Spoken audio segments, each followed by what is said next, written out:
Bienvenue sur Gentilhomme en devenir. Je suis Julien, votre hôte. Qu'est-ce qu'un gentilhomme? Peut-on être un gentilhomme de nos jours? Voici deux questions auxquelles je vais m'efforcer de répondre. Tout d'abord, il est primordial de faire un retour sur le passé afin de pouvoir contextualiser notre propos. Durant le Moyen-Âge, un gentilhomme est un homme venant de n'importe quelle extraction, même roturière, réunissant toutes les vertus nécessaires afin de rentrer au service d'un chevalier, devenant ainsi son écuyer, son apprenti.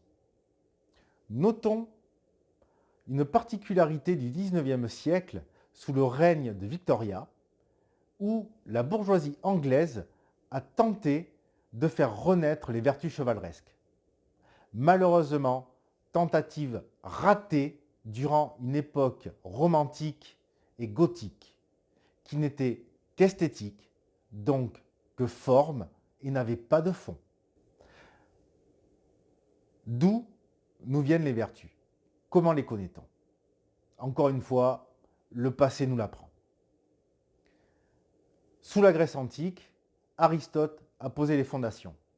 Ensuite, durant le Moyen-Âge, avec le catholicisme, nous avons eu des grands penseurs qui ont poursuivi ces travaux, s'appuyant aussi sur les Saintes Écritures, tels que Saint Bernard de Clairvaux ou encore Saint Thomas d'Aquin.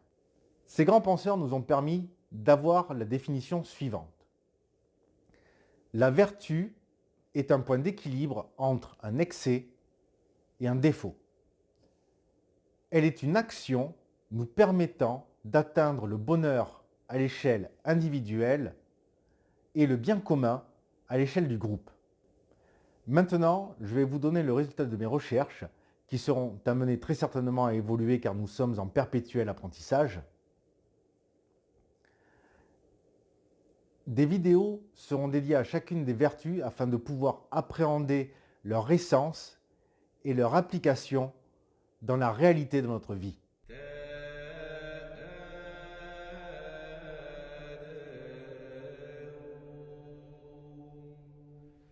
Maintenant que nous avons posé la première pierre, continuons nos fondations en nous penchant sur ces vertus incarnées par des générations de gentilshommes. Le courage permet de surmonter sa peur et de braver les dangers. C'est le point d'équilibre entre la couardise et la témérité. La prudence indique une conduite raisonnée. C'est l'équilibre entre la présomptuosité et la circonspection.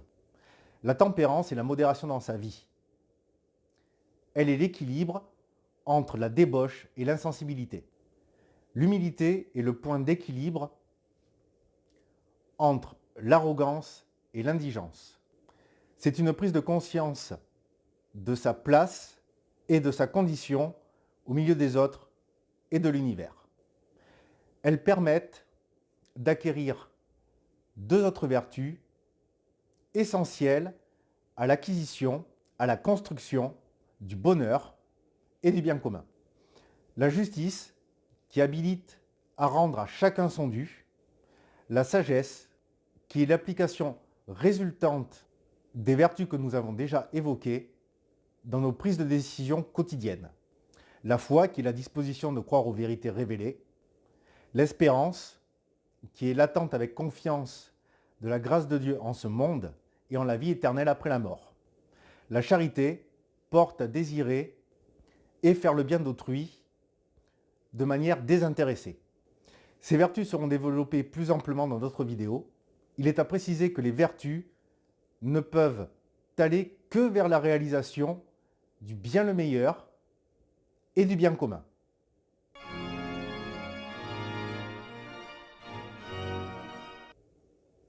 Finalement, un gentilhomme est un homme vertueux.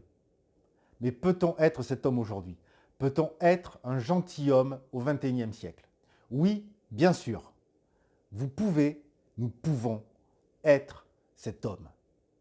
Pour cela, il faut cultiver la noblesse de notre cœur, de notre âme, jusqu'à notre corps. N'oublions pas qu'avant d'être héréditaire, cette dernière était méritoire. En devenant un parangon de ces vertus, vous serez reconnu par vos pairs comme étant une personne de valeur, en adoptant un comportement noble. D'ailleurs, arrêtons-nous sur la définition du Larousse. Une personne noble est quelqu'un dont les qualités morales sont grandes. Autrement dit, une personne vertueuse.